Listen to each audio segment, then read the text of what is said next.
예, 그럼 첫 번째로 지난주 자산 시장에 대한 정리를 한번 해보겠습니다. 일단은 소비자 물가 나오는 게 제일 중요했었죠. 과연 어떤 내용이었을지 한번 보도록 하겠습니다. 사실 지금 지난주뿐만이 아니라요. 12월 말, 그 다음에 1월 들어와서부터는 우리나라 채권 시장에 훈풍이 아주 불고 있습니다. 그래서 달리 말하면은 채권 시장이 안정화가 되고 있다라는 거죠. 지금 모집하는 금액을 훨씬 뛰어넘는 그런 금액들이 들어오고 있고요. 그것도 다른 게 아니라 우리가 비우량하다라고 여겨졌었던 사람들이 좀 피했었던 회사채 시장까지도 아주 화색이 돌고 있다. 특히나 롯데건설 이후로 문제가 많이 되었었는데 메리츠 그룹하고 1.5조 펀드 조성도 하면서 지금 롯데제과나 이런 쪽에서는 거의 이제 아주 경색이 됐던 것들이 풀려나가는 그런 상황이다. 그렇게 봐주시면 될 것 같습니다.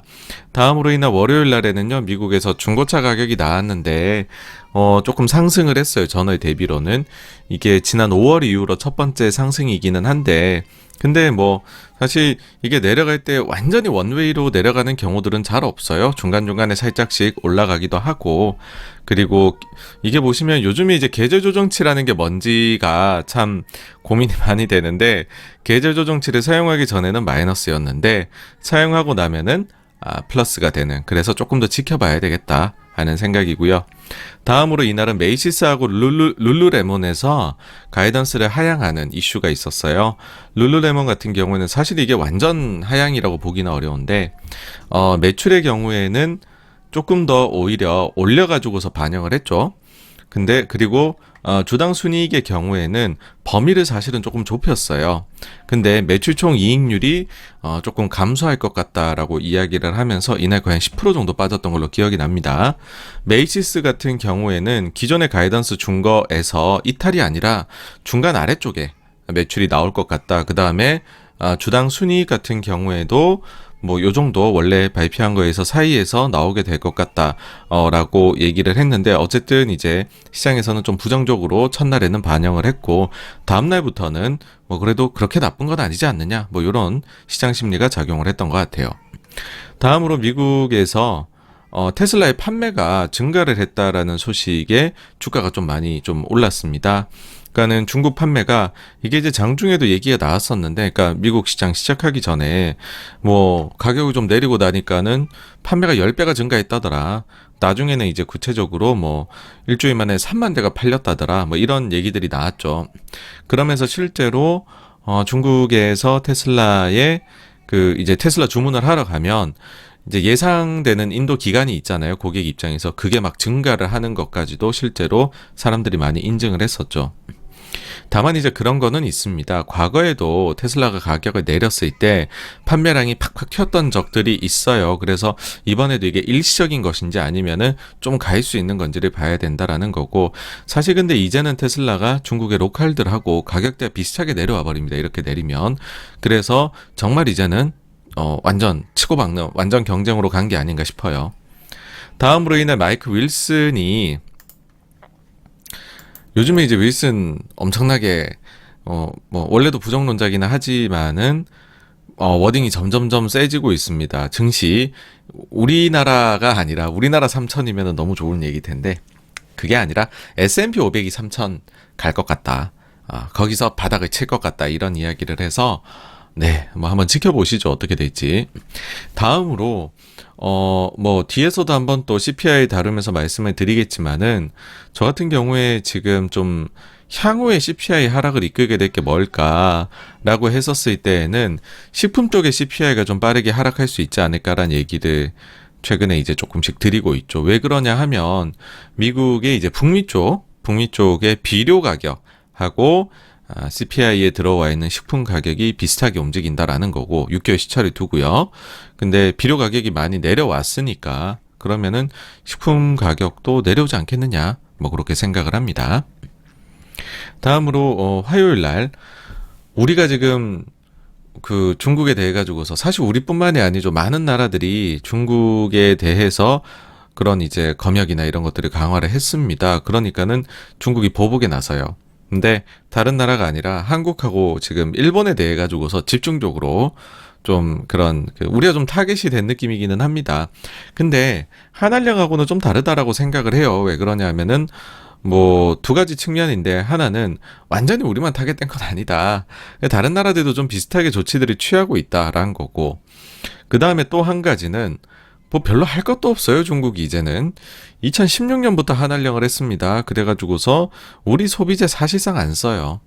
우리 소비재 사실상 안 쓰고 자기네 필요한 건 갖다 써요. 어차피 이렇게 말해봤자 그 한알령 기간 동안에도 반도체는 열심히 사다 썼습니다. 그래서 뭐 이거 한다고 해가지고 이제는 달라질 것도 없고, 또 뒤에 보니까는 뭐 이렇게 말은 세게 하고 조치도 나오고 하기는 하던데, 우리나라 그 저기 드라마 방영하기로 한 거는 예정대로 방영하더라고요. 그래서 좀 뭐 일시적인 조치이지 않을까라고 생각을 합니다.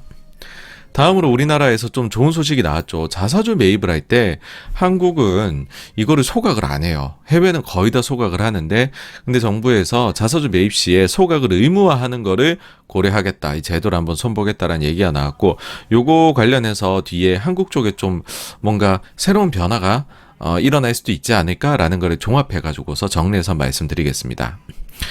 중국 쪽에서는 마윈이 결국에는 모든 걸 내려놓고 물러나니까는 알리바바에 대한 규제들이 풀려나가고, 오히려 풀려나가는 정도가 아니라 정부, 지방정부하고 관계가 끈끈해지는 모습입니다. 다음으로 이날 좀 화제를 모았던 거는 사실 파월 의장이 그 연설이 잡혔어요. 그래서 뭔가 말을 하지 않겠느냐. 특히나 파월 의장 요즘에 나와서 이야기를 하면 매파적 이야기 많이 했었잖아요. 그러다 보니까는 이날도 뭔가가 있지 않을까 해서 증시가 좀 선물이 빠지고 있었어요. 근데 각종 매체를 통해 가지고서 파월 의장이 연설을 미리 나서기도 전에 이미 김이 좀 샜죠. 최근에 통화 정책에 대한 이야기는 하지 않을 것으로 예정되어 있다 라는 이야기가 딱 나오면서 에이 별거 없네 였고, 실제로도 별 이야기 없었습니다. 이제 뭐 몇몇 언론에서는, 왜냐면은 우리는 또 이제 언론들은 뭔가 찾아야 되잖아요. 뭔가 이슈가 될 만한 거 뭔가 얘기를 해야 되니까는 그런 건데, 사실 이날 파월 의장이 이미 김이 샜었던 그런 거기 때문에 아무 얘기도 사실상 하지 않았다, 아무 일도 아니었다, 그렇게 보시면 될 것 같습니다.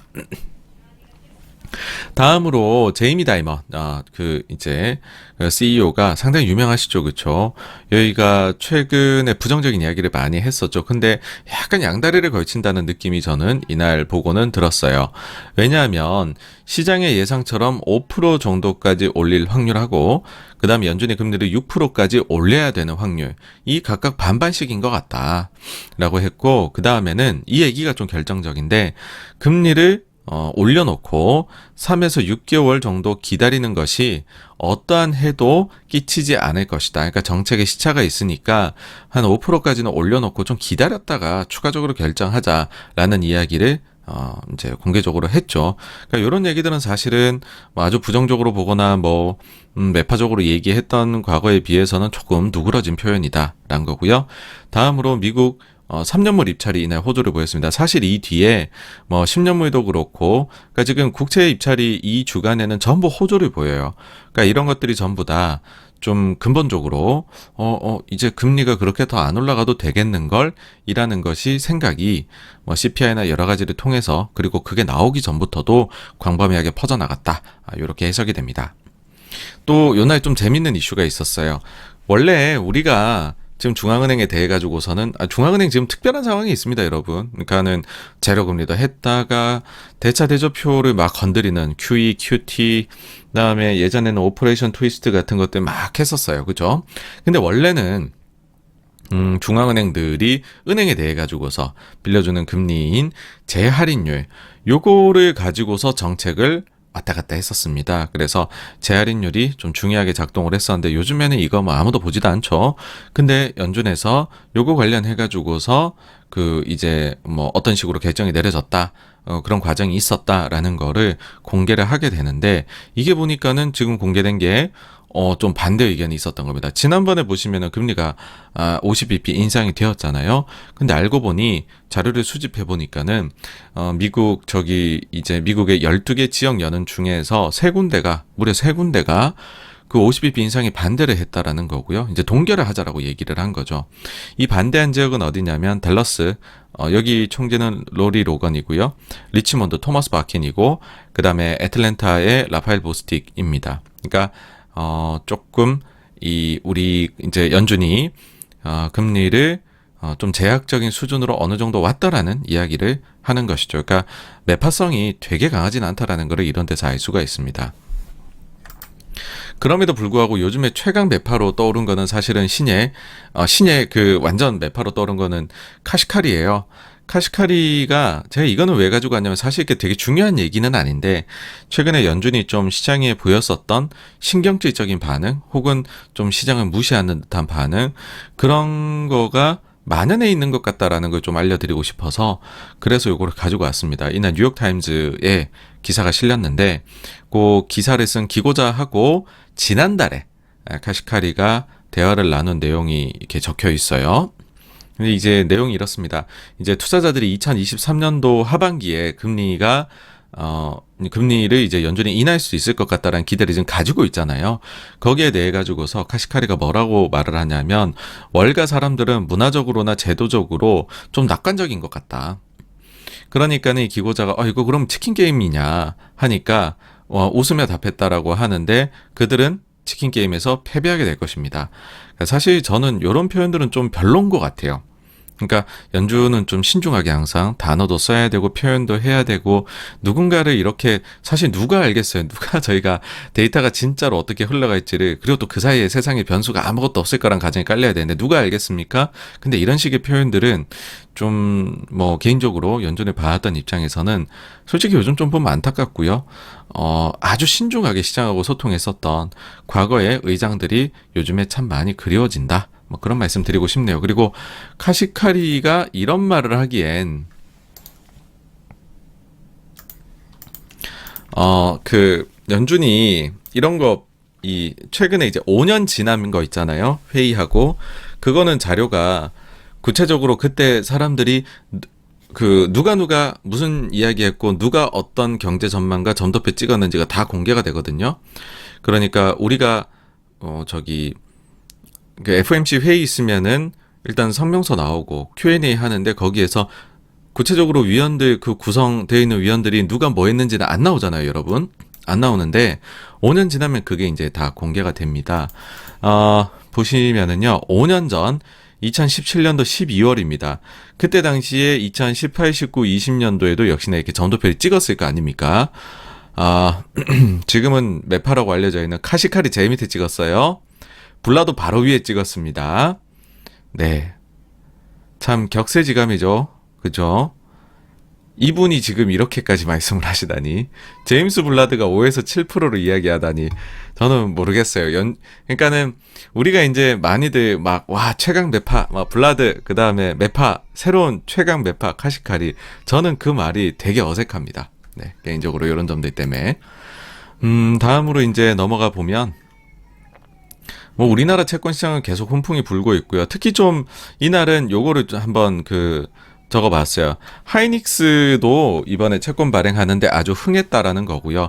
요거는 왜 가지고 왔냐면 하이닉스가 최근에 적자 당연시 되고 있고 올해도 적자가 날 거다 이런 예상이 기본적으로 다 나오고 있습니다. 그러다 보니까 하이닉스가 그러면 돈 나갈 때가 많은데 돈이 없으니까 유상증자 해야 되는 거 아니냐, 자금 조달도 힘들 것이고 라는 이야기들을 많이 하시는데 그건 이제 회사채 시장이 꽉 막혀 있을 때 이야기고요. 자금 조달이 되기 시작하니까는 막 들어오죠. 그렇죠? 그 다음 앞서도 말씀드렸지만은 미국채 입찰은 다 좋았습니다. 지난주. 그리고 이제 수잔 콜린스 보스턴 연은 총재가 어떻게 보면은 비둘기적인 포문을 열었다라고 할 수 있는데 다음 회의에서 25bp 인상 가능성 언급했습니다. 구체적으로는 자기는 다음 회의에서 25bp 인상 쪽으로 기울어 있다라고 얘기했고요. 그 이유는 뭐냐면 속도를 늦추면은 매 회의 때마다 정책을 결정하기 전에 그 사이 입수된 데이터 있을 거잖아요. 그것들을 평가할 수 있는 시간이 더 많아지므로 우리는 정책 결정 시 더 많은 유연성을 얻을 수 있다라는 이유 때문에 25bp 쪽에 기울어 있다라고 이야기를 합니다. 다음으로 이제 12일 목요일로 가게 되면 계속 그래요. 이제 단기물 금리도 굉장히 안정이 된 거죠. 그렇죠? 뭐 계속 좋습니다. 채권 쪽은 1분기 말이면은 정말로 레고랜드 사태 이전으로 돌아갈 수도 있을 것 같습니다. 중국에서 생산자 물가, 소비자 물가 발표가 됐는데 뭐 중국의 소비자 물가는 돈가에 워낙 연동이 돼 있으니까 조금 이제 올라왔어도 2%가 안 돼요. 아직까지 2%가 안 되는데 근데 최근에 또 돈가가 폭락했거든요. 그래서 중국의 소비자 물가는 참 잘 안정적으로 나올 것 같다. 앞으로도 생각이고 생산자 물가 경우에는 여전히 마이너스를 기록을 하고 있습니다. 이게 이제 그 미국의 수입 물가 쪽에 영향을 미치니까 낮은 게 좋기는 해요. 당장 봐선 좋긴 하지만, 근데 이쯤부터는 이제는 미국의 각종 물가 지수들이 내려오고 있으니까 굳이 생산자 물가가 더 그렇게 안 내려가도 괜찮을 것 같다라는 생각이 들어요. 근데 중국의 생산자 물가가 나쁘면은 중국 기업들 이익이 나쁘다는 얘기가 된다라는 이야기를 여러 번 드렸잖아요. 그러니까 이제부터는 조금 여기에 올라와 줘야 되지 않나. 개인적으로는 이게 좀 올라와 주는 게 오히려 좋은 데이터이다. 그런 생각이 듭니다. 다음으로 빅 이벤트였죠. 미국의 소비자 물가. 요거는 뒤에서 좀 더 자세히 말씀드리겠지만 간략하게 짚고 넘어가 보면은요. 굉장히 물가에 대한 낙관들이 퍼져나갔어요. 그러다 보니까 CPI 예상치가 계속 내려가는 거예요. 기대가 이제 막 부풀어 오르기 시작을 하는 거죠. 그러다 보니 몇몇에서는 야, 이거 예상치가 너무 낙관적인 거 아니냐. 그보다 높게 나오면은 시장이 놀래는 거 아니야? 하지만 다행히도 시장의 예상치에 딱 부합하는 숫자가 나와서 조금 한숨을 돌리게 만들었습니다. 헤드라인 물가도 그랬고요. 그 다음에 근원 물가도 딱 예상치대로 나왔습니다. 근데 사실 이게 발표하기 전부터 시장에서는 야, 이게 나쁘게 나오진 않을 것 같아 라는 이야기가 좀 돌았어요. 왜 그랬냐면 갑자기 바이든 대통령의 연설이 잡혔거든요. 이거 발표하고 1시간 반 뒤인가? 갑자기 연설이 그렇게 딱 잡혔다라는 거예요.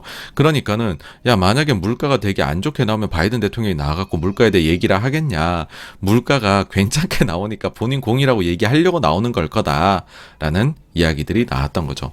근데 실제로는 지표가 발표된 이후에 시장이 크게 흔들렸어요. 특히 아래로 확 내려갔다가 좀 올라왔죠. 왜 그랬을까? 라고 하면 첫 번째는 사실 최근에 좀 반등을 했죠. 그러니까 소위 말해서 이거 CPI 잘 나올 거야. 그 전에 샀다가 CPI 나올 때 다 팔고 나가자. 그러니까 소문에 사고 뉴스에 팔아라라는 매매가 분명히 있었던 것 같아요. 두 번째로는 물가가 좀 떨어진 건 맞는데 근데 이거를 보면 이제 주거비는 다시 또 올랐던데 그러면은 물가가 쉽게 안 내려오는 거 아니야? 그 끈끈한 물가 있는 거 아니야? 세분형은 그렇게 좋은 거 아닌 것 같아. 라는 해석도 좀 나왔고, 그러다 보니까는, 야, 이거 코어 쪽 물가, 더 구체적으로는 서비스 쪽 물가까지도, 야, 계속해서 좀 높게 나오는 거 아니야? 라는 얘기가 나왔죠. 그리고 요날 같은 시각에 발표되었던 고용 데이터, 실업 데이터에서 또다시 고용 시장이 강인한 모습을 보였다라는 거까지 해가지고서 다 이제 야 이거 단순히 좋게만 볼 건 아닌 것 같다라는 이제 그런 게 좀 나왔죠. 요거에 대해 갖고는 뒤에서 쭉 말씀을 드릴 거고요. 그 중에서 이제 실업 쪽은 조금 여기서 자세히 말씀을 한번 드려볼게요. 일단 실업 데이터가 신규도 그렇고 연속도 그렇고 예상 대비해서 다 낮게 나왔습니다. 근데 이제 최근에 제가 드리고 있는 이야기는 뭐냐면 이 계절 조정치에 대한 얘기예요. 보시면은 절대 이제 그 수치 자체는 차이가 많이 나더라도 트렌드는 비슷하거든요. 방향이 서로 반대로 가지는 않아요. 계절 조정치를 반영한 후거나 전이거나. 근데 최근에는 반대로 가고 있습니다. 신규 실업수당 청구 건수가 계절 조정치 반영한 이후에 내려오는데 반영하기 전은 이렇게 올라가고 있죠. 숫자 차이가 좀 많이 나는데 아니 그럼 12월 달에 늘상 1월 달에 발생하던 일이 아니냐라고 하실 수가 있는데 지금 코로나 이후로 보시면은 이제 겨울 시즌 있잖아요. 그때에 비슷하게 움직였어요. 요때 같은 경우에 계절 조정치 전이 더 튀기는 했지만 조정 후도 안 올라간 게 아니거든요. 그러니까 방향은 같았다라는 거예요. 근데 이번은 방향도 다르다라는 게 많이 특이합니다. 그래서 저한테 지금 좀 보기에는 이건 좀 시간을 두고 지켜봐야 되는 데이터 같다 이런 생각이 드는 거죠. 네. 그래서 시장이 어쨌든 좀 우왕좌왕하고 있었어요. 특히 아래쪽으로 더 많이 움직였었는데 근데 요즘은 모든 게 해석학입니다. 결국 시장 방향을 누군가 결정해줘요. 야, 좋았던 거야, 사실은 지표가. 라고. 그 누구냐 하면은 필라델피아 연은 총재인 패트릭 하커, 그 다음에 월시저널의 닉 티밀하우스입니다. 패트릭 하커가 뭐라 그랬냐면 25bp 인상이 적절해 보인다 그랬어요. CPI를 보고 나니까. 그러니까는 이거 좋은 데이터인가 봐. 그 다음으로 닉 티밀하우스 기자가 계정탈을 사실은 날리는 건데 이번 CPI로 볼 때에 연준이 다음 회의에서 금리를 25bp 올릴 가능성이 높아 보인다라고 기사와 트윗을 날려버립니다. 그러고 나서는 이제 뭐 증시는 이때부터는 회복을 해서 플러스로 끝이 났죠, 이날. 여기다가 또 이제 측면 사격을 누가 해줬냐 하면은 제임스 블라드가 연착륙의 가능성이 높아졌다라는 얘기도 했고요. 요날 이제 늦게 나온 얘기인데, 그리고 향후 금리 인상의 정확한 전술이 지금보다는 덜 중요할 수도 있을 것 같다라고 이야기를 합니다. 그러니까 이거는 무슨 이야기냐면은 25bp나 50bp나 상관없다. 즉 25bp에도 용인하겠다라는 얘기고요. 그러면서 여기에 덧붙여서 어떤 얘기를 하냐면 최근 유럽의 에너지 가격 하락한 게 좀 긍정적인 것 같다라는 말을 덧붙입니다. 토마스 바키는 뭐라 그랬냐면 향후에 실질금리 곡선이 플러스이고 그 다음에 브레이크를 확실히 밟고 있는 상황이기 때문에 지금은 인플레를 낮추기 위한 노력을 할 때 더 신중하게 운전하는 것이 합리적이다. 최근에 한 몇 달 전부터 바키니 운전이랑 브레이크 가지고서 비율이 무진장 듭니다. 항상 이게 나와요. 근데 더 신중하게 50bp보다 더 신중하면 25bp겠죠. 공급망 개선과 지금까지의 조치가 인플레를 빠르게 낮추기에 충분하다고 생각된다면 더 점진적인 경로, 더 점진적인 경로로 피해를 제한해야 할 것이다. 그러니까 과잉 긴축에 따른 피해를 제한해야 할 거다라는 거죠. 더 점진이니까 25bp인 거죠. 이렇게 되니까 주식은 오르고 달러는 약해지고 금리는 내려오고 결국에 이날 이제 끝나고 나서 보니까는 페드와치에서 확률이 어떻게 돼버렸냐, 95% 이상으로 올라갔습니다. 뭐가? 25bp 인상에 대한 확률로요. 네, 이제 또 이날에 있었던 일은 영국이 그 트러스 총리 잠깐 하면서 그때 난리가 한번 났었잖아요. 그래서 어쩔 수 없이 원래는 QT를 해야 되는데 다시 QE를 해서 국채를 긴급하게 매입을 했던 적이 있었죠. 그게 한 두세 달 전입니다, 이제. 그때 당시에 매입했던 거를 다 이제는 팔았어요. 네. 요날 다 팔았고, 종료하고 손익을 똥똥똥똥 한번 주판을 굴려보니까 193억 파운드를 그때 당시에 샀어요. 긴급하게. 그리고 이번에 다 팔아보니까는 총 매각액이 228억 파운드가 되어서 그 사이에 35억 파운드, 5조 원대 수익을 기록했다라고 합니다. 아주 짧은 시간 만에 수익률이 18%를 이제 수익률 18%를 기록했다라고 하니까 거의 뭐 이 정도면은 세계 최고의 헤지 펀드이지 않느냐, 생각이 되네요. 뭐 영국 경제에 큰 도움이 되었다라는 생각이 들고요. 다음으로 나이키 CEO가 나와서 중국 사업에 대한 이제 긍정적인 전망을 나타냈습니다. 일단 중국의 신세대들에게서 우리 제품이 반응이 좋다. 그리고 코로나 감염이 급증한 거는 좀 일시적이다. 지금 나이키도 그 막 점포들 셧다운 다 돼 있거든요. 그러니까는 결국엔 코로나 감염자 확 급증한 이후에는 빠르게 내려올 것 같다. 그래서 리오프닝을 향해서 나갈 거다라는 거를 얘기한 건데, 86번과 생각은 계속 동일해요. 뭐냐면 향후에 실적 바닥을 만들어줄 두 가지 요소는 일단 바로 단기적으로는 제일 먼저 보일 수 있는 건 하나는 달러 약세일 거다. 그래가지고서 달러 강세에 따른 피해를 입었던 피해가 좀 줄어들면서 실적 추정치들이 회복될 거다. 또 하나는 해외 사업 비중 높은데 그중에서도 중국이 사실 이제는 뭐 기업에 따라서는 제일 큰 데일 수도 있죠. 근데 중국이 제로 코로나 정책 때문에 2022년도 4월부터 매우 안 좋았었는데 이제 그게 회복된다라고 하면 또 기대치가 다시 바닥치고 올라갈 수 있다라는 건데, 저는 뭐 나이키가 그런 이야기를 좀 보여주고 있는 게 아닌가라는 생각이 듭니다.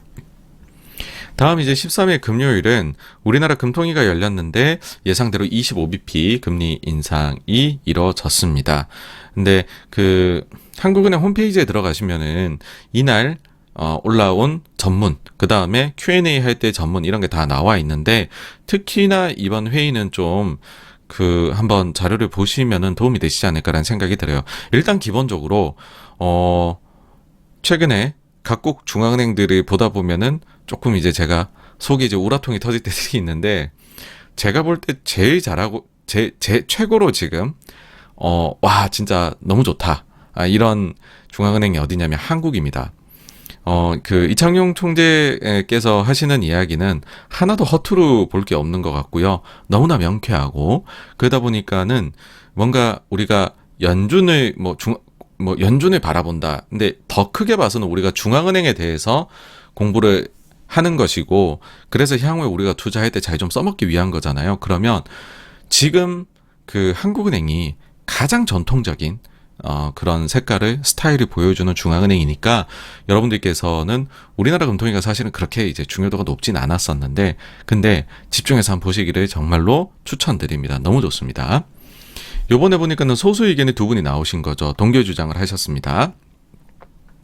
그래서 좀 비둘기적으로 여겨졌죠. 그리고 이제 어떻게 적혀 있냐 하면은 향후 금리 인상의 폭과 속도는 이제 뭐 판단해 나갈 것이다. 그러니까는 향후의 금리를 일단 올리는 거는 기정사실이고 이게 이제 그 전에 우리가 금통위 했을 때는 이런 표현이 들어가 있었어요. 그러니까는 올리는 거는 당연한데 그 폭이랑 속도를 우리가 어떻게든 뭐 이제 상황을 봐서 판단해 나갈 거야라고 했는데 근데 요번에는 추가 인상 필요성을 판단해 나갈 것이다. 그러니까는 금리 인상이 이번이 마지막일 수도 있다라는 식으로 읽혀질 수 있는 이야기가 적혀 있었습니다. 근데 향후에 여기에 대해서 기자분들께서 질문을 하세요. 이거 뭐 동결을 의미하는 거냐 했는데 총재께서는 그 동결을 의미하는 게 아니고 이제 우리가 좀 많이 뭐 올려왔으니까는 또 다른 상황이나 이런 것들이 추가적으로 판단해 가지고서 뭐 이렇게 간다는 그런 표현으로 봐주면 이해를 해야 될 것 같다. 절대 동결을 의미하는 건 아니다라고 말씀은 하셨습니다. 하지만은 어쨌든 그 강도 자체는 긴축의 강도 자체는 좀 낮아지는 걸로 충분히 해석될 수 있는 멘트로 교체가 되었습니다. 다음으로 우리가 이제 원래는 포워드 가이던스 제시를 안 하고 있어요. 근데 이번에 총재께서 신임으로 오신 이후에는 우리가 이제 뭐 연준처럼 향후에 몇 년치 뭐 궁극적으로 장기적으로는 어떤 식으로 갈까 이 정도까지는 아닌데 요번에 확실히 밝히셨는데 우리가 처음으로 제도는 아니죠. 처음으로 이런 시도를 해보는 거고 미국처럼 뭐 나중에는 미국처럼 그게 정례화가 될 수도 있겠지만 지금은 일단 앞으로 3개월에 대한 것 정도만 우리가 뭐 한국식 포워드 가이던스라고 해야 될까요? 그걸 하는 거다라고 구체적으로 말씀해 주셨어요. 근데 이게 이제 의견이 팽팽히 나뉘었습니다. 세부는 3.5. 그러니까 더 올리지 말자. 안 올려도 되지 않을까? 세부는 3.75까지 가능성을 열어놔야 되지 않을까? 요렇게로 의견이 팽팽히 나뉘었다. 요렇게 되니까 시장에서는 여기까지 보고서는 좀 비둘기적이다라고 여겼죠. 네. 다음으로 이제 구체적인 내용을 좀 보게 되면요. 우리나라 이제 성장률에 대해 가지고서 지난 4, 4분기가 여러 가지 요인들 때문에 특히나 그중에 추가적으로 중국의 코로나 대응이라든지 또 한국의 이태원 또 안타까운 일이 있었잖아요. 그래서 마이너스 성장 가능성이 높은 것 같다라는 이야기를 합니다. 그래서 또 뭐 이제 음의 그 성장 가능성 얘기가 나오니까 더더욱이나 조금 비둘기적으로 여기시는 분들이 계셨죠. 다만 이제 그 다음에 보면 23년 올해 이제 1, 4분기 같은 경우에는 유럽 날씨가 너무 따뜻하고 미국 노동시장도 견고한 것 같고 우리나라 정부도 이제 부양책이 좀 앞쪽에 나올 것 같고 그 다음에 중국 코로나 상황도 개선세를 빠르게 보일 것 같아서 회복세가 좀 빠르지 않겠냐. 그래서 실제로 지금 1월달 데이터를 봤을 때에는 우리나라가 지금 생각보다 괜찮다라는 의견을 이야기를 하셔가지고서 희망을 좀 안겨다 주셨죠. 그렇지만 이제 역시나 올해 상반기까지는 어려운 시기이다. 그리고 침체까지는 아니고 침체의 경계선에 이 표현을 지난번에도 쓰셨었는데 이번에도 역시나 사용을 하셨습니다. 침체 경계선에 있다라고 했고요.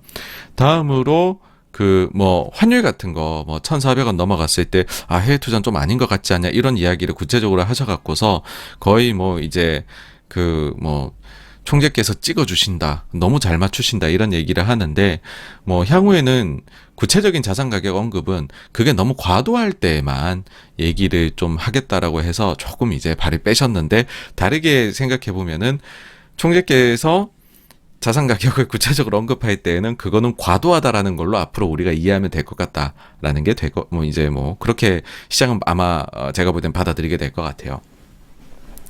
다음으로 뭐 이런 표현도 있었잖아요. 그때가 잭슨홀 연설 할 때였던 것 같은데 8월 달에 그때 당시에 우리가 정부로부터는 한국은행이 독립을 많이 했는데 연준으로부터는 별로 그렇게 독립을 못한 것 같다라고 그렇게 이제 얘기를 하신 바가 있잖아요. 거기에 대한 질문이 또 얘기가 나왔었어요. 그러니까는 거기에 대해 좀 해명을 하셨는데 뭐라고 하셨냐면 미국이 그때 당시엔 금리 빠르게 올려나가죠. 계속 75 BP 이렇게 했잖아요.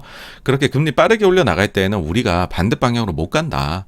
근데 이제는 미국이 50bp로 속도 조절에 나섰고 그러면 우리는 국내 상황을 최우선으로 고려할 수 있다라고 해서 살짝 이제 미국이 앞으로 조금 더 올리더라도 우리는 상황에 따라 가지고서 그 강도가 약하다라고 생각되면 우리는 조금 미국이 올릴 때 안 올릴 수도 있다라는 식으로 읽힐 수 있을 만한 표현을 하셨습니다. 그리고 한미 금리 격차에 대해서도 질문이 나왔어요. 뭐 너무 벌어지면 우리나라 난리 나는 거 아니냐 뭐 이런 건데, 근데 이제 여기에 대해서 참 정말로 너무나도 좋은 말씀을 해주신 것 같아요. 사실 한미 금리가 역전된다는 얘기가 나올 때 제가 방송에 나가면은 전부 그게 꼭지로 다뤄졌었어요. 그러면 환율 난리 나는 거 아니냐. 근데 사실 과거 사례에서도 오히려 그런 식으로 향해 갈 때 금리가 이제 환율이 좀 튀었고, 역전이 좀 심화되고 나서는 오히려 안정화가 됐었거든요. 그래서 그런 말씀을 드려도 한국이 미국 그렇게 금리까지 안 따라가면 한국 큰일 난다라는 말씀들 정말 많이 하셨었는데, 사실 이게 사례만 조금만 찾아봐도 그게 아니다라는 걸 알 수 있는 것이, 우리나라뿐만 아니라 미국보다 금리가 낮은 나라는 많습니다. 그렇다고 그 나라들이 다 미국보다 대단한 나라는 아니잖아요. 심지어는 우리하고 비슷한 체급인데 우리보다 금리를 더 낮게 가져가는, 그러니까 그 나라와 미국의 금리 격차는 우리와 미국 격차보다 더 큰 거죠. 근데 그래도 외환시장에 그 나라들도 별일이 안 생겨요. 근데 이제 그게 받아들여지긴 어렵습니다, 사실. 왜냐면 우리는 이제 IMF를 한번 겪었으니까. 그러면서 이제 구체적으로 딱 논리를 펼치시는 게 이거예요. 양국 간의 자본이동 결정 요소는 고정환율 제도가 도입되어 있는 게 아니라면 금리 차이만 의존하지는 않는다. 그래서 기계적으로 특정 레벨에 따라 위험도를 파악할 수는 없다. 예를 들어 75bp 차이 나는 건 괜찮고 150bp 차이 나면 큰일 난다. 그런 건 아니다라는 거죠. 미국이 금리 인상 폭을 이제 줄여나가기 시작을 했으니까 이 이후부터는, 그래서 미국이 절대적으로 올린다 이런 것보다도 통화 정책의 방향 그 자체가 중요해진다라는 얘기까지도 덧붙이셨습니다. 그리고 요번에 좀 독특한 그런 부분이라고 할 수 있는데, 질문하시는 기자분들께서 채권 시장의 탐욕, 이거에 대한 질문들도 몇 번 하셨어요. 그러니까 이게 뭐냐 하면, 채권 시장은 금리를 이제 더 이상 못 올리거나 일부에서는 내릴 수도 있지 않느냐, 그 다음에 장단기가 역전된 거에서 그런 게 확인되는 거 아니냐라는 이야기를 하시면서, 미국도 마찬가지잖아요. 지금 뭐 소위 말해서 연준 말을 채권 시장이 안 듣고 있다는 얘기들 많이 하잖아요. 그러한 모습이, 이거 채권 시장이 지금 뭐 좀 더 먹으려고 그 중앙은행들 말을 무시하고 탐욕을 부리는 걸로 보느냐, 이런 질문들을 했는데, 뭐 여기에 대해서 직접적으로 바로 탐욕이다 아니다 그렇게 대답을 하신 건 아니지만은 그런 것들이 충분히 합리성이 있다라고 얘기를 하십니다. 자, 그 대표적인 예를 이거로 이제 말씀드릴게요. 장단기 금리 역전에 대해서 어떤 말씀을 하셨는지. 자, 한국도 장단기 금리가 역전되었는데 이거는 침체 신호로 판단하기는 어렵다.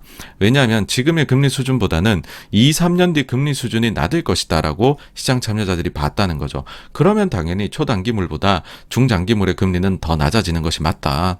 다만 이것이 순수하게 침체만 반영해서 향후 금리가 더 낮은 거냐, 아니면 지금의 인플레가 좀 비정상적으로 높은 상태이니까 그 인플레가 침체가 아니더라도 안정화가 될 것이다 생각해서 금리를 더 낮게 볼 것이냐라는 것은 섞여 있다라는 거죠. 거기다가 미국 같은 경우는 내수 중심의 국가이다 보니까 인플레하고 경기가 이렇게 연동이 되어 있다라고 봐야 되겠지만, 사실상 우리의 경우에는 경기에 큰 영향이 없더라도 사실 우리가 지금 인플레가 많이 온 거는 에너지 가격이 준 영향이 매우 크다라는 거예요. 그러니까 우리는 그 인플레하고 경기를 연동시키기가 어렵다라는 이야기를 하신 것이고, 그러다 보니까는 에너지 가격만 훅 빠져주면 경기에 영향을 주지 않고서도 중장기 금리가 빠질 수도 충분히 있다라는 것이죠. 거기다가 더 나아가서 지금 이러한 시장의 그 가격 반영에는 더 이제 아주 거시적으로 봤었을 때에는, 거대 담론으로 봤었을 때에는 우리가 고령화 빠르잖아요. 그런 것들을 고려한 중장기 금리의 하방 압박도 좀 있었던 그런 결과이지 않느냐라는 이야기를 하시는데, 사실 전적으로 좀 정말 속이 좀 시원했었어요, 이 얘기를 보면서. 예. 그러니까 시장을 보고 단순히 틀렸다라고 하시는 것이 아니라, 시장에서 어떤 이유를 가지고서, 사실요 여러분들, 시장이 뭐 연준 말 안 듣는다는 얘기를 정말 요즘에 많이들 하시는데, 진짜 시장 참여자로서 연준 반대로 간 거 되게 어려운 일이에요. 왜냐면은 반대로 갔다 틀리잖아요. 잘못하면은 자리를 내놔야 됩니다. 연준에 따라가다 틀리잖아요. 할 말이 있죠. 아니 나는 몰라요? 그 격언? 연준에 맞서지 말아라. 난 그거 따라가다 틀린 것 뿐이다. 라고 해버리면 그래도 어느 정도 면피가 되거든요. 근데 야, 너는 바보같이 연준에 맞서면 안 되는데 왜 맞섰다가 너 그렇게 손실이 났어? 라는 위험을 감수하고서라도 지금 실제 시장 참여자들이 야, 근데 저건 아니고 좀 내려가지 않을까라고 어떻게 보면 자기 직을 걸고 하는 사람도 여기엔 있을 겁니다. 그러니까 그걸 보고서 단순히 야, 저 양반들 탐욕이 너무 심하네. 그거는 그렇게 볼 건 아니다라는 거죠. 다음으로 좀 재밌는 이야기도 하셨는데 이런 거예요. 보통 글로벌 중앙은행들은 물가가 3%가 넘어가면 사람들이 물가 상승에 관심을 가지고 반대로 2%대이면 물가를 잊고 살아간다. 근데 5%가 넘어가면 이게 이제 기대 심리까지 자극을 해서 아주 위험해진다라는 거죠. 근데 요런 3%, 2%, 5%가 과학적 근거가 있는 건 전혀 아니다. 다만 일반적으로 글로벌 중앙은행가들은 이런 식으로 생각한다라는 거고, 그러면은요, 여러분들 보시기에 앞으로 요거 밑으로 내려오잖아요. 요거 밑으로 내려오면 사실은 이게 인플레 심리를 별로 자극하지 않는 수준까지 내려갔다라고 우리가 사실상 말할 수 있게 되는 거죠. 요거와 연관지어서 뭐냐면 최근에 그런 논쟁이 있잖아요. 물가 이제 목표를 2%로 해놨는데 3%로 옮겨야 되는 거 아니냐라는 얘기들이 글로벌에서 광범위하게 이야기가 나오고 있는데, 물가 목표제를 변화시키는 거는 물가가 안정된 이후에나 생각해 볼 일이다. 지금처럼 물가가 높았다 내려오고 있는 구간에서는 여전히 이제 물가에 대한 불씨가 살아있잖아요. 그럴 때는 함부로 이렇게 꼴대를 바꿔버리면 이게 기대 인플레이션에 잘못된 영향을 줄 수 있다는 거죠. 그래서 지금으로서는 그런 식으로 물가가 잡힌 이후에 우리가 결정해야 되지, 한창 높은 데서 내려오고 있을 때에 꼴대를 바꾸면 안 된다. 그거는 별로인 방법이다라고 아주 직설적으로 표현을 해주셨습니다. 사실요, 앞으로도 제가 볼 때는 글로벌에서 펼쳐지는 물가 목표제를 상향해야 된다라는 이 논쟁은 저는 요 관점이 제일 맞다라고 생각을 합니다. 내려온 이후에 해야 돼요. 오고 있는 와중에 해버리면은 연준이 아니면 중앙은행들이 인플레 파이 이거 못 잡는다는 걸 시인해버리는 게 되네 하면은 오히려 안 좋을 수도 있다라고 저도 보고 있습니다. 그리고 상반기에 글로벌의 특히 선진국들의 금리 인상 사이클이 종료되지 않겠느냐라는 얘기를 몇 차례 하셨고요. 다음으로 재고 소진이 상반기에 어느 정도 되지 않겠느냐라는 좀 희망적인 말씀도 하셨어요. 그러니까 반도체 등 요거 얘기하셨잖아요. 그 반도체 등이 경기가, 산업의 경기가 하반기에 회복할 수 있을 것 같다라는 이야기를 이제 그전 회의에서 한번 하셨었죠. 그러다 보니까는 사람들이 왜 그렇게 생각하시냐라는 걸 자꾸 물었는데, 재고 소진이 어느 정도 상반기에 될 것 같다. 그 이유로 이제 되신 게요. 그 다음에 중국이 반도체 수요의 절반 이상을 차지를 하는데, 근데 그 중국이 지금 리오프닝을 빠르게 해 나가고 있으니까 수요 회복에 도움이 되지 않겠느냐라는 얘기도 하셨습니다. 그래서 재차 지금 반도체에 대해서 긍정적인 이야기를 해주셨다라고 볼 수 있겠네요. 네. 그리고 중국이 빠르게 정상화될 가능성이 높은 것 같다라는 얘기도 계속해서 하셨어요. 그러니까 예상보다 빠르게 지금 위드 코로나를 해 나가고 있고, 그래서 단기적으로는 감염자가 크게 증가를 증가를 하는 모습을 보였지만은 사망자는 별로 그렇게 늘지 않았다.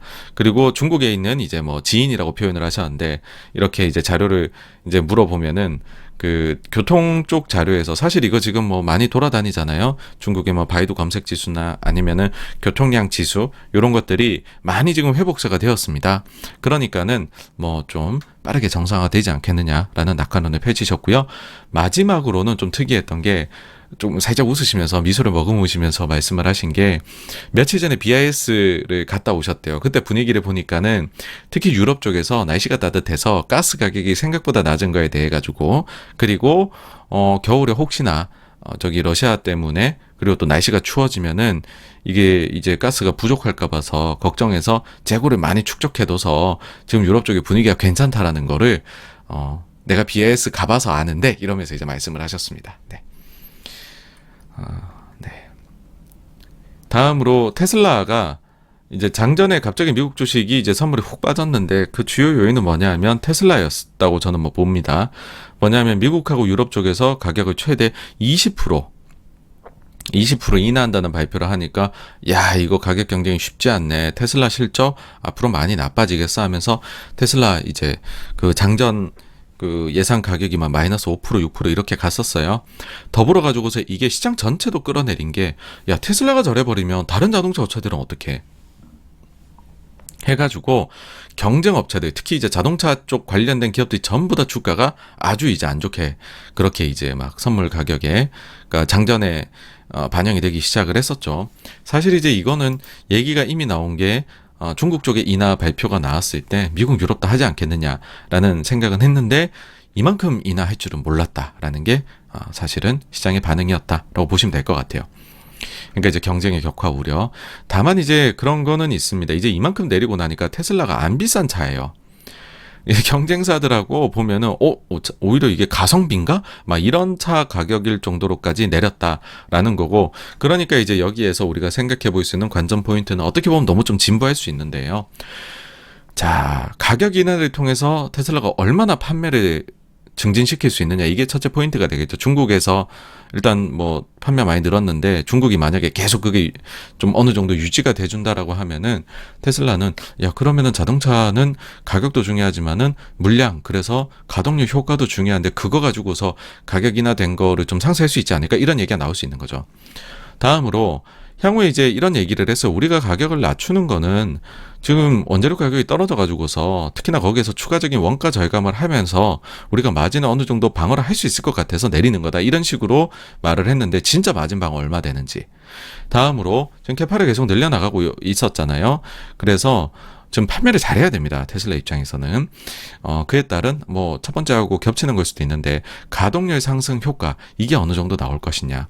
마지막으로는 궁극적으로 사람들이 테슬라에 투자하는 이유는 실은 막 하드웨어를 얼마나 잘 파느냐 이것보다도 야, 소프트웨어 기업이야, 나중에 이게 구독 서비스나 이런 거랑 연계돼서 엄청나게 수익으로 돌아오게 될 거야, 그 과정에 있는 것뿐이야인데, 그러면서 가정을 세웠던 게 아마 테슬라는 계속해서 하드웨어 가격을 깎게 될 거, 그래서 다른 업체들이 경쟁해서 힘들게 만들고 대신에 소프트웨어 가격은 계속 올려가가지고서 본인들의 수익성은 유지하거나 늘릴 거야 라는 얘기들을 했는데, 일단은 하드웨어를 싸게 파는 게 나오고 있어요. 뭐 소프트웨어는 어떻게 될지 모르겠습니다. 이게 채택률이 어떻게 될지도. 그러니까 이게 잘 작동하느냐, 뭐 이런 것들이 포인트가 될 것 같습니다. 그리고 또 은행들이 실적 호조세를 보였는데 근데 충당금이 많이 쌓았어요, 예상 대비. 그러다 보니까는 야, 이게 은행들이 제일 잘할 텐데 경제가 되게 침체로 빠르게 가고 있나 봐 라는 우려 때문에 오히려 은행들은 실적 잘 내고 좀 빠졌고요. 그게 또 미국 이제 장 초반에는 계속 좀 안 좋게 작용을 했습니다. 여기에 또 추가적으로 하나가 물가인데, 미국의 수입 물가가 잘 내려, 이제 제가 중국의 생산자 물가하고 연관이 깊다라고 말씀을 드렸잖아요. 그래서 더 떨어지지 않을까 싶었는데 반등을 해버린 거예요. 그러니까는 야, 그 물가가 쉽게 안 떨어지는 거 아니야? 근데 뭐 사실 앞서도 뭐 중고차 가지고도 말씀드렸지만 뭐 한 달이나 이런 거 가지고서는 우리가 얘기하기는 어렵습니다. 네. 그래서 뭐 어쨌든 방향성 보시면 이렇게 쭉 뭐 요거는 잘 타고 있으니까 너무 우리가 걱정할 건 아니고, 저는 그렇게 봐요. 이 물가라는 것 자체가 워낙 높았던 게 이렇게 쫙 내려오는 과정에 있고, 또 여기에는 수요 요인, 공급 요인, 심리 요인이 다 반영이 돼 있습니다. 그래서 이 요인들 중에서 수요 하나만 이제 남게 되는 그 순간에야 비로소 우리가 구조적으로 남게 되는 이런 인플레 요인이 어느 정도일까, 이런 것들을 파악할 수 있다고 보고, 그러니까는 그때까지는 좀 내려가는 거를 우리가 잘 그냥 즐기면 된다라는 생각이 있거든요. 그래서 아직은 저는 뭐 판단은 뭐 장기적으로 어떨 거냐에 대해서는 유보를 하고 일단은 계속해서 내려갈 거다라고 보고 있습니다. 자, 그래서 증시가 안 좋았죠. 안 좋았는데 요걸 살짝 이제 돌리기 시작하는 게 누구였냐 하면 미국의 라파엘 보스틱 총재입니다. 이분도 이제는 25bp 인상론에 합류를 했어요. 만약에 고용시장에서 계속적으로 완화가 나타난다면 25bp 인상이 편안할 것이다 라고 이야기를 했습니다. 네. 연준 위원들이 참 많이들 25bp로 돌리고 있습니다, 요새. 다음으로 결정적으로 좀 미국 증시를 마이너스 가던 거를 플러스로 전환시켜 갖고서 끝냈잖아요. 그 요인은 뭐냐라고 하면 이날 발표된 미시간대 기대 인플레이션입니다. 특히나 이제 단기가 뒤에 보시면 뭔가와 연관이 깊다라는 이야기들을 합니다. 근데 단기가 지금 훅 떨어졌어요. 전월치가 4.4%였는데 예상은 4.3으로 살짝 내려올 줄 알았으나 실제로는 4.0으로 훅 내려왔어요. 5년은 사실 계속 비슷하게 3 내외에서 움직여요. 그래서 크게 뭐 변수는 아니고 1년짜리 이렇게 크게 내려왔는데 이게 보시면은 이게 보이시죠, 그쵸? 2021년도 중반 수준으로 툭 떨어졌어요. 그래서 시장이 와 기대 인플레이션이 진짜 빠르게 내려오나 보다. 근데 우리가 좀 애매하잖아요. 이게 그래서 뭐가 상관이 있지? 그쵸? 근데 일단은 미시간대 조사만 그런 게 아니라 주초에 뉴욕 연은에서도 기대 인플레 1년짜리 발표한 게 있는데 여기서도 같은 흐름이 나왔습니다. 여기 보시면 하늘색이거든요. 여기 이렇게 내려왔죠. 자, 뭐가 이제 영향을 주느냐. 역시 이게 또 해석을 해줘야 됩니다. 해석을. 닉 티밀하우스가 요즘에 바빠요. 이날 트윗 많이 날렸습니다. 많이 날렸는데 전부 뭐냐 하면 좀 연준이 비둘기적으로 가줄 수 있도록 으쌰으쌰 옹호해주는 듯한 것들을 내용들을 많이 자료를 갖다가 이제 막 적어주고 이러고 있어요 요새. 그런 게 이제 세 가지가 이날 발견이 됐는데 쭉 한번 여러분들한테 말씀을 드려볼게요. 첫 번째는 CPI 나왔을 때 이제 근원이나 서비스 물가는 높은 거 아니냐 이런 얘기가 있었잖아요 그날에. 거기에 대한 얘기입니다. 자 보시면은 이건 이제 그 CPI 자료는 아니고 결국은 연준은 코어 PC를 보게 될 텐데, 그러니까는 코어 PC 물가를 보게 되면 여기에서 제일 짙은 선이 코어 중에서 그 하우징 쪽, 집 관련된 거를 뺀 서비스 쪽이죠. 이게 보시면은 이게 무슨 떨어지고 있는 거냐. 근데 여기에 대해 가지고서 자 이럽니다. 최근 발표된 이 소비자 물가 지수를 가지고서 이걸 이제 코어로 빼요. 그럼 식품하고 에너지가 빠지죠. 그럼 여기에서 남는 게 상품하고 주거비하고 서비스가 남아요. 그 중에서 상품하고 주거비 제외해요. 그럼 서비스만 남죠. 이게 이제 우리가 흔히들 이야기를 할 때의 임금 인상률하고 상당히, 그러니까는 미국의 고용 시장이 타이트하면 올라가고 안 그럼 내려가는 걸로 이제 요즘은 표현하고 있고, 그 저기 뭐 슈퍼코어 CP 뭐 물가다 이런 식으로 표현도 나오면서 요즘 파월 의장이 제일 요거에 중점적으로 이 지표를 중점적으로 보고 있다라는 얘기를 하고 있죠. 근데 이제 티밀하우스가 뭘 공유를 하냐면 최근에 나온 CPI에서 진짜 그래 찐이 서비스 물가 요거 3개월치 자료를 연율화를 해보니까 이렇게 흘러가고 있다라는 거예요. 그러니까는 사실 요번에 물가를 낮춘 거는 전적으로 상품 쪽이에요. 그리고 쉘터 쪽은 여전히 높아요. 근데 서비스도 걱정하는 것만큼 그런 상황 아니다라는 얘기를 해주는 거죠. 다음으로 고용시장에 대한 이야기입니다. 요게 이제 오늘 뒤에 2번하고 3번 주제인데, 최근에 미국 고용시장 진짜 그렇게 뜨거운 거 맞냐라는 거에 대한 논쟁이 굉장히 가열되고 있거든요. 거기에 대해서 고용이 그렇게 뜨겁지 않을 수도 있다라는 이야기를 옹호하는 거를 딱 가져다 줍니다. 뭐 사실 이제 저희 채널을 보신 분들은 너무 잘 아시겠지만은 제가 몇 차례에 걸쳐서 노동통계국 자료, 이게 우리가 보는 월간 고용 보고서 자료예요. 근데 이게 요즘에 저거 좀 이상한데 이런 이슈가 있다라고 말씀드렸잖아요. 그러다 보니까는 이건 이제 구체적으로 무슨 얘기가 나오냐면 요런 이제 노동통계국의 자료 같은 것들을 우리는 뭐 고용 순증이나 월간 임금 상승률 이런 것들을 우리는 하드 데이터라고 이야기를 합니다. 반대로 설문조사나 심리지표, 진짜 이게 뭐 임금 상승률 그 자체는 아니잖아요. 근데 이게 뭔가 요 분위기를 알려주는 보조지표라고 우리가 또 흔히들 생각을 하는데, 이거를 흔히들 이제 소프트 데이터라고 표현을 합니다. 근데 보시면은 지금 노동통계국 자료에 대해 가지고서 이렇게 저거 문제가 있어. 필라델피아 연은이 처음에 포문을 열었었거든요. 그러니까 노동통계국이 아니 니들이 잘못 보고 있는 걸 라고 얘기를 했고, 결국에는 필라델피아 연은의 수장인 패트릭 하커가 이날 나섰습니다. 뭐라고 얘기했냐면요. 하드 데이터가 많은 것을 알려주기는 하지만 정책 위반자로서 설문조사 결과와 같은 소프트 데이터도 경제 상황을 완전히 이해하는 데 있어 하드 데이터와 마찬가지로 똑같이 중요하다고 믿게 되었습니다. 솔직히 하드 데이터를 지나치게 강조하면 오히려 정책 오류가 발생할 수 있습니다. 작년에 하드 데이터는 인플레가 일시적일 것이다 라고 이야기한 반면 우리가 접한 소프트 데이터는 물가 상승이 우리가 예상했던 것보다 더 지속적일 것이다 라고 이야기하였습니다. 즉 소프트 데이터에 주의를 기울이는 것이 효과적인 정책 결정에는 매우 중요합니다 라고 이야기를 했습니다. 그러니까 이거는 까는 겁니다 여러분. 네, 아주 고급스럽게요. 너희 거 봐. 우리가 왜 실수인 줄 알아? 너네 거 봐서 그래. 우리 그래서 딴 거 좀 더 보기로 했어. 이렇게 읽힐 수 있는 이야기인데 요거를 이제 가지고 왔다라는 거는 요즘에 미국의 노동 데이터, 고용 관련 데이터에서 하드 데이터는 강한데 각종 소프트 데이터를 보면은 좀 약하게 나오는 거, 그거 지금 옹호를 하는 겁니다. 마지막 세 번째가 이날 나온 미시간 그 기대 인플레이션 하락하고 제 연관이 있는 건데요.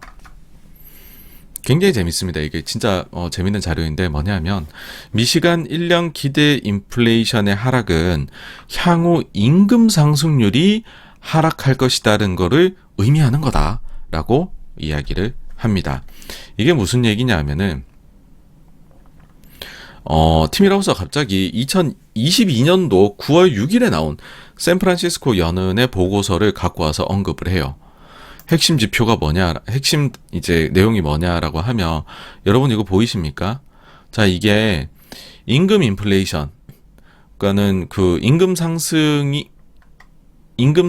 이제 나타날 때 그 임금 상승을 어떤 요소들이 그렇게 이 임금 상승을 이끌어내는 것이냐, 그거를 한번 이렇게 세부적으로 나눠가지고 분석을 해봤다라는 거예요. 그렇게 했었을 때 뭐 특이성이 없어요. 그냥 이렇게 쭉 갑니다. 그쵸? 근데 여기에서 보셔야 될 특이성은 갑자기 빨간색이 크게 증가를 했어요. 그죠? 빨간색. 근데 이 빨간색이 뭐냐? 기대 인플레이션이에요. 그러니까 이걸로 하고자 하는 말은 그거죠. 최근에 임금 상승률이 많이 높았다. 근데 그게 무엇 때문인 줄 아냐? 샌프란 연은에서 조사를 해봤더니 기대 인플레 때문이더라. 여러분 요 빨간색만 다 없애보시죠. 그러면 과거 수준이겠죠. 그러니까 요 빨간색만 없어져도 임금 상승률은 크게 내려올 것이다. 과거 수준으로. 라는 이야기를 하고 싶은 거죠, 이게. 더 구체적으로는 기대 인플레가 임금 상승에 어떤 영향을 미치느냐라고 했었을 때에는 코로나 전에는 거의 영향이 없었는데 코로나 이후에는 한 3%포인트까지도 미친다라는 거죠. 엄청난 거죠. 그렇죠? 네. 그러고 나서 여러분들 요게 생각나신다면은 정말로 대단하신 건데 뭐냐면 자, 최근에 제임스 블라드가 5에서 7% 금리 올려야 된다 얘기를 했다가 갑자기 그 뒤에 최근에는 그 자료 비슷한 거를 갖고 와서는 내용이 살짝 바뀌어서 디스인플레이션을 언급을 했어요. 그렇죠? 그때 디스인플레이션을 언급하면서 새롭게 가지고 온 자료가 뭐였었냐라고 하면 이겁니다. 기대 인플레이션. 그러면서 기대 인플레가 우리가 물가가 급격히 상승하기 전 수준으로 내려와 있다. 그래서 2023년도에는 실제로 세상도 이 기대 인플레처럼 이렇게 정상화가 되어가면서 안정화될 것 같고 그러면은 디스인플레이션적인 상황이 우리가 놓이지 않겠느냐라는 얘기를 했죠. 네. 그래서 굉장히 재밌는 얘기를 한 거고 어떠세요, 여러분? 이 정도까지 설명해주면은 이 되게 중요한 지표가 잘 나온 것 같이 막 느껴지시지 않나요? 그렇죠? 네. 증시 상승했습니다. 마이너스에서. 결국에 기대 인플레를 보려고 하면요, 이것도 이제 여러 가지들이 있잖아요, 그렇죠? 그거를 분기에 한번 좀 이제 노이즈가 껴있는 자료들은 제외를 하고 좀 더 정제된 신뢰도가 높은 자료를 이렇게 연준에서 개발해서 발표하는 게 있는데 그게 일반 기대 인플레이션이라고 해서 CIE예요. 요게 1월 말에 발표가 될 겁니다. 요것도 이제 나오게 되면 여러분들께 공유를 드리겠습니다. 제가 여기까지 보니까 지난주에 흘러가는 그림을 보니까 그런 생각이 들어요. 일단 연준의 위원들이 25bp 얘기를 이제 많이 해요.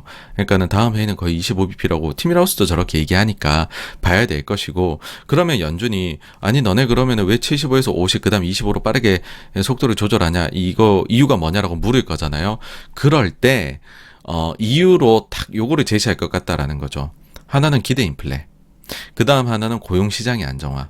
근데 이거를 그 평균 시간당 임금이라든지 아니면 미시간대 기대 인플레이션만 얘기하면 조금 뭔가 부족해 보이잖아요. 요 데이터들은 막 수정도 잘 되고 변화도 많은데, 근데 분기에 한 번씩 발표되는 자료가 연준에서 특히 중요하다고 강조하는 자료가 1월 말에 둘 다 나옵니다. 근데 그 둘 다가 하나는 고용, 하나는 기대 인플레하고 연관이 돼 있어요. 아마도 이것들이 좀 내려오겠죠, 그렇죠? 그러면 이렇게 얘기하겠죠. 요것들을 가지고서 우리가 생각이 조금 비둘기적으로 좀 더 갔어요 라고 얘기하면 아주 깔끔하지 않을까라는 생각이 듭니다. 그래서 여기까지가 일단은 자산시장에 대한 정리이고, 그 다음에 이제 뭐 세부적으로 딴 것들 보면 국채 금리는 뭐 오를 수가 없죠. 지금 CPI가 저만큼 내려왔는데, 그 다음에 뭐 기대 인플레도 안정화된 모습. 다음으로 유가 같은 경우에는 이제 또 뭐 그렇게 갑니다. 얘 침체가 아닌 것 같아. 인플레 저렇게 내려오고 하니까는 경제가 그렇게까지 최악의 상황으로 빠질까? 그러지 않을 것 같은데, 거기다 중국도 빠르게 좀 감염자 숫자가 지금 내려온다는 느낌을 받는 걸 하니까는 그럼 수요가 빠르게 살아날 수 있지 않을까? 유가가 요즘에 뭐 한 주 지나면 10% 올랐다, 한 주 지나면 10% 내리고, 뭐 한 주 지나면 또 10% 오르고 이런 느낌입니다. 어쨌든 그래서 80에 거의 뭐 눈앞까지 지금은 와 있습니다. 총평을 해보면은요, 일단 CPI가 예상대로 나왔어요. 그 정도만 해도 잘한 거고요. 왜냐하면 빠르게 이제 예상치가 내려가 있었으니까. 그러다 보니까 연준 위원들이 25bp로 의견을 좀 뭐 수정해서 냈다고 해야 될까요? 톤을 낮췄다 해야 될까요? 그런 분들이 많이 늘었죠. 그러다 보니 또 티밀하우스도 그랬고 증시가 호조를 보였습니다. 그래서 저는 뭐 똑같습니다. 예, 달라진 게 하나도 없어요.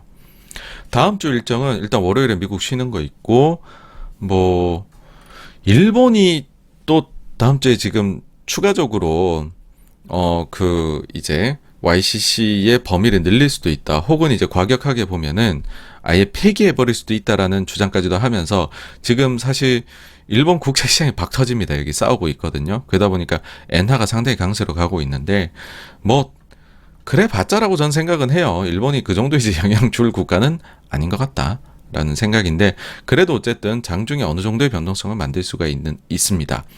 그래서 뭐 한번 관심 있게 요거를 보시면 어떨까라는 생각이 들고, 딴 거는 뭐 특이한 게 나오면 한번 짚고 넘어가도록 하겠습니다. 네. 그래서 여기까지가요. 지난주에 대한 정리였고요. 다음으로 넘어가 보도록 하겠습니다.